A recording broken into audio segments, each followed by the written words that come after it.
Coming up now in your spoiler-free wrestling news rundown, Carl Anderson is teasing that there could be more Bullet Club reunions coming up in the near future. Will Ospreay wants to know if Kenny Omega is going to be back in time for the Forbidden Door pay-per-view, and the New Japan President has expressed interest in a Forbidden Door follow-up event in Japan. Subscribe to Spoiler-Free Wrestling for all your wrestling news. The Good Brothers, Carl Anderson and Doc Gallows, recently took part in an interview with Fightful, and I think you'll be interested in some of what they had to say. First of all, Anderson says that even when the tag team left New Japan Pro Wrestling for WWE in 2016, he feels that they never left Bullet Club, that they were always representing the faction even when they were in different promotions. Of course, they are now back being official members of the group, but Anderson and Gallows also teased that there could be more Bullet Club reunions on the way. So here's a little bit of what Anderson and Gallows said during that interview. Anderson said, "I say, we left New Japan and went to WWE. We didn't really change anything. We were throwing the two sweets forever, and it was blessed upon us by Big Sexy and Scott Hall, rest in peace, good brother. We never stopped throwing them up. I feel like we repped the Bullet Club from day one, and now we're back wearing the colors again." He then continued to say that we could be seeing more of a Bullet Club Civil War upcoming, and also that there might be more Bullet Club reunions on the way. Anderson said, "A Bullet Club Civil War would be massive, and I got a weird feeling that there's a couple more reunions coming up soon. You never know what could happen." So what reunions do you feel Anderson is talking about here? What Bullet Club reunions are going to be happening in the near future? Could he be alluding to Prince Devitt returning to Bullet Club? To Finn Balor leaving WWE and returning to New Japan Pro Wrestling? Or perhaps elsewhere, but still being a member of Bullet Club? He's likely not referring to AJ Styles, as Styles is locked into a WWE contract for a while and does not appear to have much interest in leaving. Maybe Anderson is just talking about him and Gallows returning to Japan and reuniting with Bullet Club members like Bad Luck Fale. Let me know in the comment section what you think Anderson is referring to here. What Bullet Club reunions do you think that he is teasing? We did see on Dynamite this week that the Undisputed Elite seems to be getting along okay, but the Young Bucks don't feel totally on board with Cole, Fish, and O'Reilly. It'll be interesting to see what happens with that sort of sub-faction or offshoot group of Bullet Club when Kenny Omega returns. Speaking of which, Omega got into a bit of a back and forth with Will Ospreay on Twitter recently regarding the Forbidden Door pay-per-view coming up at the end of June. Just before we get into Will Ospreay and Kenny Omega's back and forth on Twitter recently, we should mention that New Japan Pro Wrestling sent out a press release that Ospreay has tested positive for COVID-19 and will be unable to wrestle on Wrestling Dontaku on May the 1st. He had been scheduled to face Hiroshi Tanahashi for the vacant IWGP United States Championship. Tanahashi will now face Tomohiro Ishii in that match, but before Ospreay was removed from that match, he posted what's up on your screen now to Twitter, saying that this match with Tanahashi, this match will be very special. I will be paying homage to a wrestler that largely impacted my career, to show my appreciation for his contribution and sacrifice. As long as the referees don't screw me, this win will make me the ultimate Grand Slam champ. Now, Kenny Omega, evidently assuming that Ospreay was referring to him, responded to this tweet stating, "You're making it way too obvious, but thanks, I guess." And Ospreay then responded to Omega, asking him if he's going to be all right for June. And of course, the AEW and New Japan Pro Wrestling joint show Forbidden Door takes place on June 26th in Chicago. Kenny Omega just responded with this gif saying, we'll see. Also, just a little note regarding Wrestling Dontaku. Tatsumi Fujinami was scheduled to take part in a 6-man tag team match on the show. However, Fujinami has also tested positive for COVID-19 and has been pulled from the show. So it will be Shingo Takagi, Bushi, and an opponent to be named later versus Zack Sabre Jr., Taka Michinoku, and Taichi. And also, if you're getting excited for Wrestling Dontaku, we will have a special video on Saturday where we are going to run through all of the matches taking place on that big show.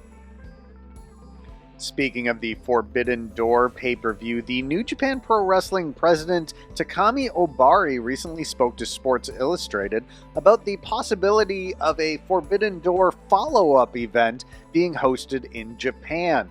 Here is what Obari had to say. He said, "If Japanese fans are invested in this event and the demand is there, then there will absolutely be the impetus for us to take the next step of holding an event in Japan." However, when pressed, Obari wouldn't speculate on what comes next regarding the relationship between AEW and New Japan Pro Wrestling, saying everyone will just have to wait and find that out. He said, "NJPW and AEW will open the Forbidden Door together this June, but what lies on the other side is something we will all have to wait and find out. One guarantee, I always say that NJPW's wrestlers carry the pride and the fight of wild lions. Whomever they fight against or whomever they even team with, they will carry a fighting spirit that is unmatched and unbeatable."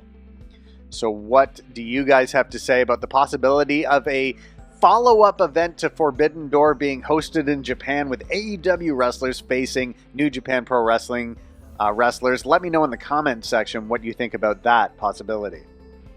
New Japan Pro Wrestling of the USA have confirmed where their Strong tapings will be held in June.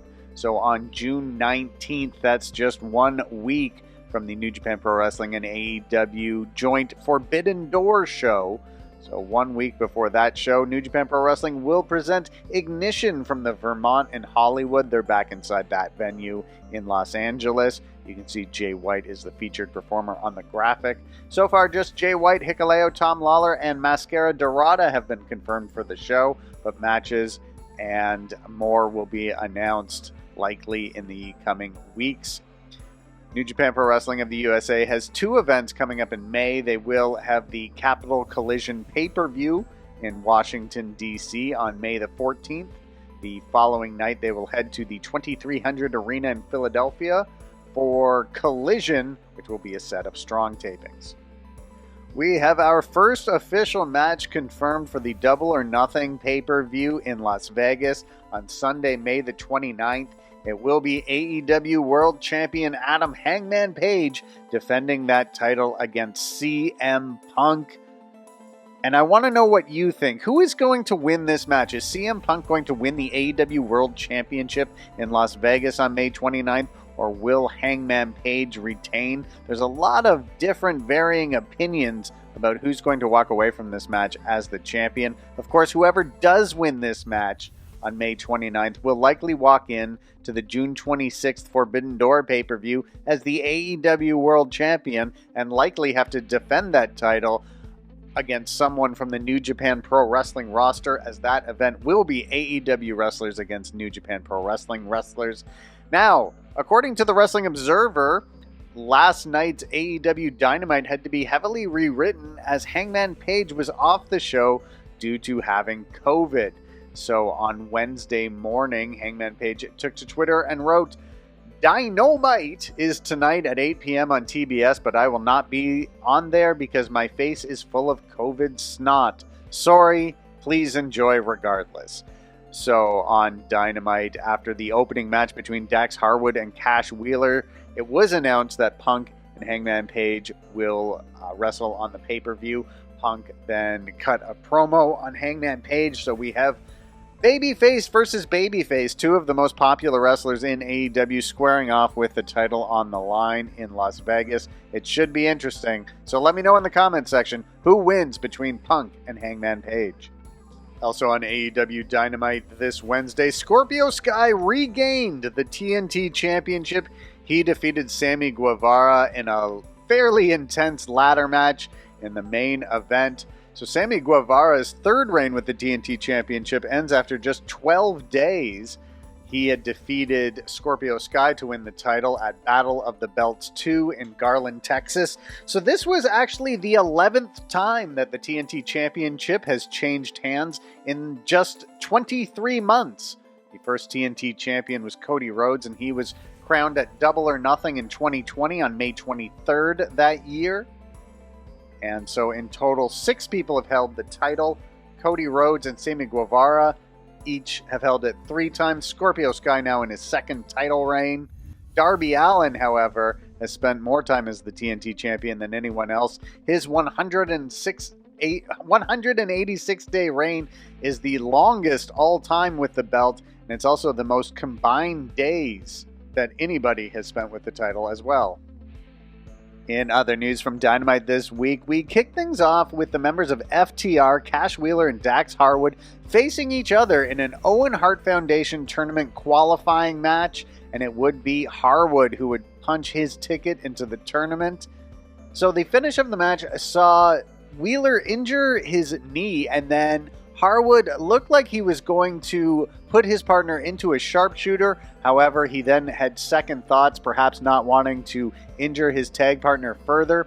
Wheeler then countered into a pinning combination. However, Harwood countered that pinning combination into his own pinning combination and picked up the 3 count. The 2 partners then showed each other respect after the match. So Dax Harwood now joins Samoa Joe, Kyle O'Reilly, and Adam Cole as having qualified for the tournament, which is going to begin on the May 11th show.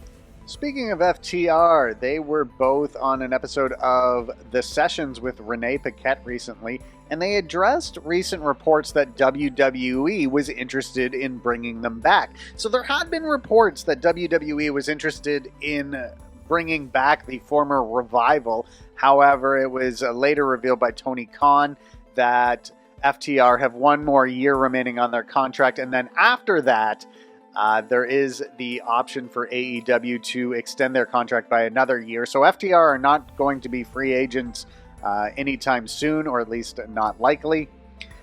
So, when speaking about WWE's reported interest in the tag team, Harwood noted that maybe they don't want to bring back the Revival as much as they just don't want AEW to have FTR. This is what Harwood had to say.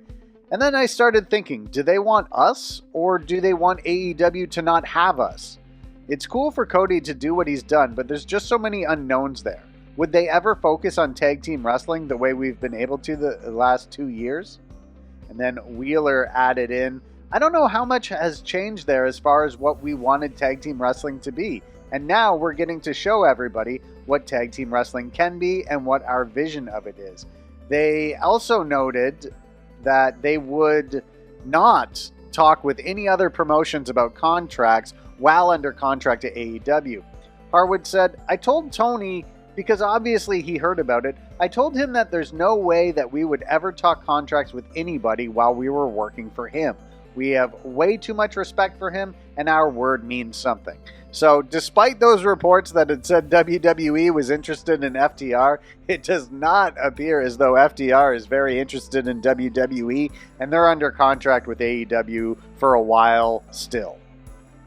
And a note from Impact Wrestling, the former Iconics, now known as the Iinspiration, Cassie Lee and Jessie McKay, they have announced that they are taking an indefinite step away from in-ring competition. Most recently on the Rebellion pre-show, they lost a Knockouts World Tag Team Championship match to the defending champions, the Iinspiration, to Neil Dashwood and Madison Rayne. So they released a statement along with Impact Wrestling stating that they were indefinitely stepping away from in-ring action. They thanked Scott D'Amore and the entire Impact family. And so who knows what is next for the former Iconics. They had been cut from WWE in April 2021. They made their Impact Wrestling debut at Bound for Glory last October. The Iinspiration do have a deal with Brand Army, where subscribers receive access to professional photo shoots, get behind-the-scenes news, updates on upcoming projects. So it's likely that the Iinspiration are focusing a bit more on that for the time being. Who knows if we will see the Iinspiration return to wrestling? We will just have to wait and see. AEW Rampage airs this Friday. It was taped Wednesday in Philadelphia. 4 matches and 1 segment were announced for the show. We will get a face-to-face confrontation featuring Hook and Danhausen. We will see Jade Cargill and her baddies, Red Velvet and Kiera Hogan, team up to take on Willow Nightingale, Trish Adora, and Sky Blue. Keith Lee will be in singles action. He'll take on Colton Gunn.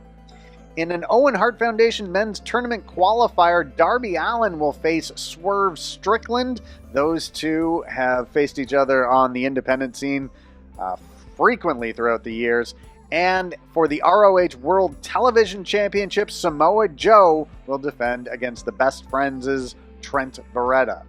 Then a bunch of matches were announced for next week's Dynamite on Wednesday, May 4th as well. Wardlow will be facing a mystery opponent of MJF's choosing. MJF on Dynamite this week teased that the person Wardlow will be facing is taller than him, and you can't teach that. That has led to speculation that MJF's mystery opponent for Wardlow could be Big Cass, now known as W. Morrissey in Impact Wrestling. There will be an Owen Hart Foundation men's tournament qualifier on Dynamite next week as Jeff Hardy faces the Undisputed Elite's Bobby Fish, and we will see the ROH Women's World Championship unification match as Deonna Purrazzo will take on the interim title holder. She won that belt at Supercard of Honor, Mercedes Martinez. And that's going to do it for this video, everyone. Subscribe to Spoiler Free Wrestling for all your wrestling news.